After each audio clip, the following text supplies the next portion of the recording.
my mom and me around the time that my memories really started to be formed.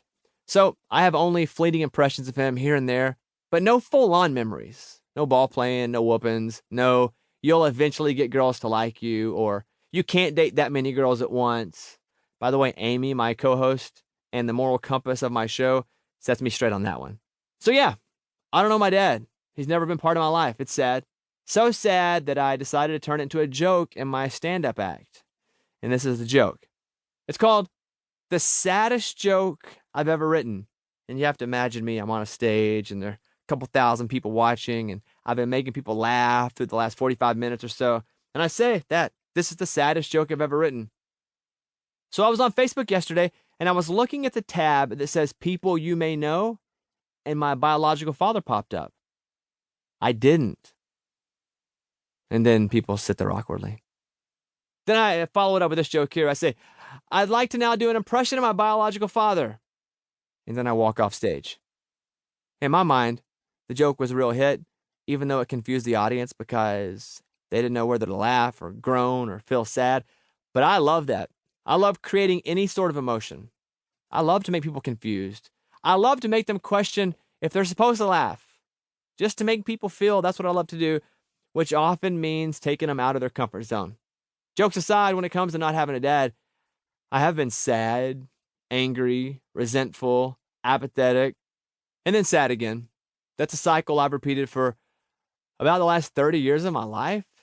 And as I was thinking of the scariest things I've ever done, for a relatable and engaging anecdote to open my new book, I felt like it would be hypocritical not to describe my biggest fear. And that is meeting the person I've turned into the ultimate villain in my mind, my dad.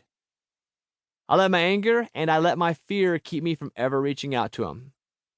I thought I was punishing him for not being around when I was a kid. In reality, I was punishing myself. It wasn't until I started thinking of these central ideas of what I wanted this book to be about that I finally felt I had to take that polar plunge, which, by the way, the polar plunge, that's the stupid group of people who jump in the water in January because they say it's so invigorating. But most of the time, I think they just end up with pneumonia. And although I might have been subconsciously looking for any reason to reach out to my dad, I decided to reach out after all these years because I didn't want to feel like a hypocrite when I wrote about all the positive results that could come from facing your fear. And this entire adventure started with a text to my cousin Mary asking, "Hey, do you have Mike's number?" Mike, that's the name of my dad. And she did. So, well, crap. Now I had to reach out. Again, if I wanted to lecture you about chasing your biggest fear, you would come back to me about why I hadn't done mine. So I was in it to win it. Or as they say on the streets, I was in it because I was writing a book about failure and didn't want the whole thing to be a farce. Okay, so maybe that's not the best street lingo, but you get it. So I texted him. I said, "Hey, it's Bobby Estill." That's what I sent him, thinking that if I just wrote, "Hey, it's Bobby," he probably wouldn't know who that was. I nearly texted, "Hey, it's your long-lost son, Bobby," but I didn't know if he'd get the sarcasm or even think that was funny. I said, "I'm going to be in town, and I want to know if we can meet up." And then I waited for a text back. 1 hour, nothing. 2 hours, nothing. I assumed he wasn't like me, the guy who keeps his phone in his hand the entire day, but it was still nerve-wracking to not get a text back after a few hours.